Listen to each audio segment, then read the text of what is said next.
This channel does not promote any violent, harmful, or illegal activities. All content provided by this channel is meant for an educational purpose only. Brought to you by V-Guard, co-powered by Sensodyne O Bhimal, বলো কথা কেশরী। Associate sponsor Ultratech Cement. Vote পরবর্তী সন্ত্রাস নিয়ে হাইকোর্টে report পেশ রাজ্যের বিচারপতি কৌশিক চন্দ্রের ডিভিশন বেঞ্চে রিপোর্ট পেশ করা হলো। 6 জুন থেকে 12 দিনের মধ্যে 560 অভিযোগ জমা পড়েছে। 107টি অভিযোগে এফআইআর, 92টি অভিযোগে প্রমাণ মেলেনি। ঠিক কি তথ্য তুলে ধরা হয়েছে এই রিপোর্টে, কি পেশ করা হয়েছে? আমাদের সঙ্গে রয়েছেন সহকর্মী সিজার মন্ডল। সিজার, দেখো, রাজ্যের তরফে এই রিপোর্ট আদালত রাজ্যের কাছে রিপোর্ট চেয়েছিল, কারণ 6 জুনের যে নির্দেশ দেওয়া হয়েছিল আদালতের তরফ থেকে, সেখানে ডিজি একটি মেল আইডি প্রকাশ করতে বলা হয়েছিল এবং সেখানে পোস্টফুল ভায়োলেন্সের যে অভিযোগ থাকবে সেই মেলে অভিযোগ জানানোর নির্দেশ দিয়েছিল আদালত। এবং তার ভিত্তিতে যেটা আজকে রাজ্য তাদের রিপোর্টে জানিয়েছে যে 560টা এখন পর্যন্ত ডিজির ওই মেল আইডিতে অভিযোগ জমা পড়েছে, যার ভিত্তিতে 107টা এফআইআর করা হয়েছে এবং তার মধ্যে আরো 138টি অভিযোগ খতিয়ে রাখা হচ্ছে। কিন্তু বাকি অভিযোগের ক্ষেত্রে বহু ক্ষেত্রেই দেখা যাচ্ছে সেই অভিযোগগুলো অসত্য। কিছু অভিযোগের সঙ্গে নির্বাচনোত্তর হিংসার কোনো সম্পর্ক নেই, আবার কিছু ক্ষেত্রে দেখা যাচ্ছে একই ব্যক্তি দুবার অভিযোগ করেছেন এবং কোথাও কোথাও অভিযোগকারীর কোনো ঠিকানা নেই বা অভিযোগকারীকে খুঁজে পাওয়া যায়নি।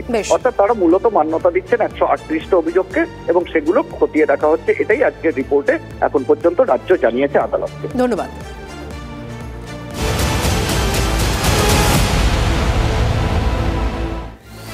আমরা জানি যে রাজ্যে বিজেপির কেন্দ্রীয় প্রতিনিধি দল এসেছে ঠিক কি কারণে, না ভোট পরবর্তী হিংসায় তাদের দলীয় কর্মীরা বেশ কিছু জায়গায় আক্রান্ত হয়েছেন, তারা ঠিকঠাক রয়েছেন কিনা তাদের পরিস্থিতি খতিয়ে দেখার জন্য এসেছেন। কিন্তু দলীয় কর্মীদের খোঁজ নিতে এসে দলের গোষ্ঠী কোন্দল দেখলো বিজেপির কেন্দ্রীয় নেতৃত্ব। দক্ষিণ 24 পরগনার জেলা সভাপতি অভিজিৎ সর্দারের বিরুদ্ধে ক্ষোভ দেখানো হলো আমতলায় বিজেপির কেন্দ্রীয় প্রতিনিধি দলের সামনে। পথ আটকে ক্ষোভ উগড়ে দিলেন ডায়মন্ড হারবার লোকসভা কেন্দ্রের বিজেপি প্রার্থী অভিজিৎ দাসের অনুগামীরা। তাদের দাবি, হিংসার শিকার হলেও জেলা সভাপতি চক্রান্ত করে কেন্দ্রীয় প্রতিনিধি দলের সঙ্গে তাদের দেখা করতে দেননি। বিজেপি কর্মী সমর্থকদের অভিযোগ যে আমতলা দলীয় কার্যালয় যাদের সঙ্গে কথা বলা হয় তারা কেউ প্রকৃত ভোট হিংসার শিকার নয়। প্রকৃত যারা ভোট হিংসার শিকার তারা এখানে রয়েছেন এবং তারা বিজেপির প্রতিনিধি দল সহ রাজ্য নেতৃত্বকে সেই অভিযোগ করছেন, সেই জানাচ্ছেন। দাঁড়ান, যাবেন না, এখানে দাঁড়ান। কি বলতে চাইছেন আপনারা? আমাদের ভূমিকাটা স্যার একবার দেখে যান। কেন্দ্রীয় দলের প্রতিনিধির কাছে বলছি, বিপ্লবজি আছেন, ওনাকে বলছি আমরা যেখানে অরিজিনাল ভিকটিমস আছে এখানে দাঁড়ানো হোক, একটু সময় দেওয়া হোক। তারা এখানে আছে কিন্তু তাদের সঙ্গে সময় দেওয়ার জন্য আমরা রিকোয়েস্ট করছি। কেন অরিজিনাল ভিকটিমরা এখানে কেন? দলীয় কার্যালয়ে নেই? জায়গা নেই তো, জায়গা কম আছে, এত মানুষ আছে, মহিলা আছে। জেলা সভাপতি ভুল বুঝিয়েছে। হ্যাঁ, জেলা সভাপতি ভুল বুঝিয়ে আজকে কেউ নেই, একটা লোকই ছিল না ওখানে। আমাদের সঙ্গে সন্ত্রাস করেছে, আমাকে 25 জনে মিলে মারধর করে ফেলে দিয়েছে। আমরা ঘর ছাড়া, আমাদের বাড়ি লুট হয়েছে। জেলা সভাপতি না অভিজিৎ দাস। আপনাদের সঙ্গে কথা বলতে দেয়নি? না, একদম কথা বলতে দেয়নি। অভিজিৎ সর্দার, ওই গদ্দার জেলা সভাপতিকে আমরা ইমিডিয়েটলি পদত্যাগ চাই। এখানে আমাদের যিনি প্রার্থী আছেন, এই প্রার্থীর এখানে না হলে 60 থেকে 70 জন আক্রান্ত ব্যক্তি এখানে। আমরা ভোর থেকে এখানে ওয়েট করছি যে কেন্দ্রীয় নেতৃত্ব আসার জন্য। তো জেলা সভাপতি এমনভাবে ওনাদেরকে মগজধলাই করেছেন যে যার জন্য এখানে ঢুকতেই দিল না। আমতলা থেকে আধারমণির রাস্তায় বিজেপির যারা কেন্দ্রীয় প্রতিনিধি দল তাদের গাড়ি আটকে বিক্ষোভ দেখিয়ে তারা ক্ষোভ প্রদর্শন করলেন, ক্ষোভ প্রকাশ করলেন বিজেপি কর্মী সমর্থকরা। ক্যামেরায় কল্যাণের সঙ্গে সৌরভ দত্ত, টিভি 9 বাংলা, আমতলা। আমরা কি দেখলাম যে অভিজিৎ দাস বিজেপির পক্ষ থেকে ডায়মন্ড হারবারে যাকে প্রার্থী করা হয়েছিল তার অনুগামীরা ক্ষোভ দেখালেন কার বিরুদ্ধে? জেলা সভাপতি অভিজিৎ সর্দারের বিরুদ্ধে। কিন্তু এই অভিজিৎ সর্দার তিনি কি বলছেন শুনুন। ওর যেটা স্বভাব ও সেটা করেছে, আমার ও নিয়ে কোনো চিন্তা নেই। আমাদের নেতৃবৃন্দ এখানে বসে আছেন, তারা নিজের চোখে দেখে এসেছেন, তারা তাদের সাথে ইন্টারাকশন করেছেন। ওই ধরনের বিতর্কিত কথার উত্তর দেওয়ার প্রয়োজন আমি বোধ করি না। প্রতারিত এবং বিতাড়িত মানুষজন ববির ওখানে আছে, কিন্তু তাদেরকে যখন আমরা আমাদের জেলা অফিসে আজকে ডেকেছিলাম, তাদেরকে কোনো একটা শক্তি আটকে রেখেছিল, অদ্ভুতভাবে তাদেরকে বঞ্চিত করলো সেন্ট্রাল টিমের সঙ্গে ইন্টারাকশন করতে। ঘর ছাড়া তারাই কি বিক্ষোভ দেখাচ্ছিল মাঝ রাস্তায়? তারা বিক্ষোভ দেখায়নি, তারা চেষ্টা করছিল এনাদের সঙ্গে কথা বলার। তাদেরকে মিথ্যে আশ্বাস দেওয়া হয়েছিল যে এই সেন্ট্রাল টিমও ওখানে যাবে, কিন্তু সেন্ট্রাল টিমের একটা শিডিউল থাকে, তারা ইচ্ছে মতো যেখানে সেখানে যেতে পারে না। অন্তর্দ্বন্দ্ব না, এটা ব্যক্তিগত কারণ অন্তর্দ্বন্দ্ব, দলের কোনো অন্তর্দ্বন্দ্ব নেই। ব্যক্তিগত কেউ এটা করে থাকে তার স্বার্থ চরিতার্থ করার জন্য।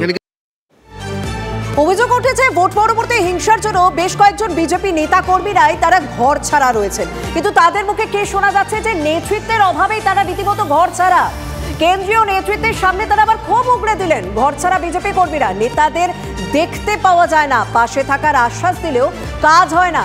কতদিন এভাবে ঘর ছাড়া হয়ে থাকতে হবে? বিপ্লব দেব, রবিশঙ্করদের সঙ্গে কাতর আরতি মাহেশ্বরী ভবনে আশ্রয় নেওয়া বিজেপি কর্মী সমর্থকদের। বিধানসভায় এমন কি জিনিস আছে যে সেখানে রাজ্য নেতৃত্ব, জেলা নেতৃত্ব বা সেন্ট্রাল নেতৃত্ব যায় না?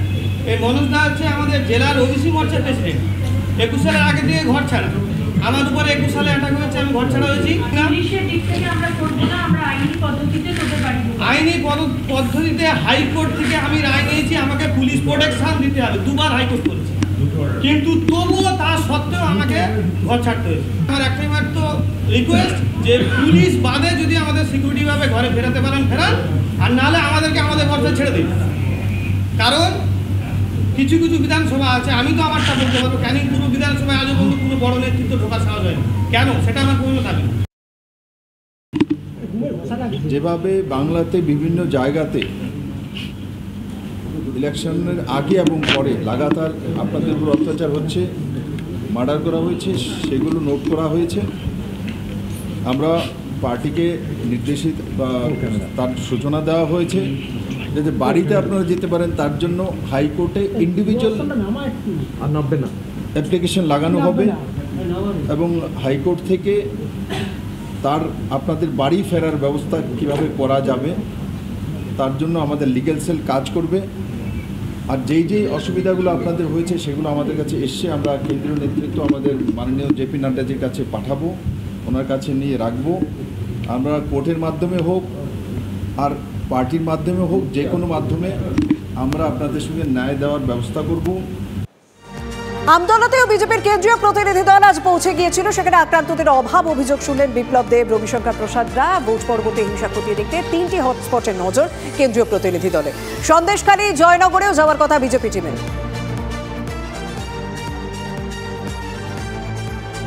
দল তারা এসছেন এখানে আধারমণি গ্রাম পঞ্চায়েতের অন্তর্গত আলতাবিরিয়া যে গ্রাম, সেই গ্রামে তারা এসছেন।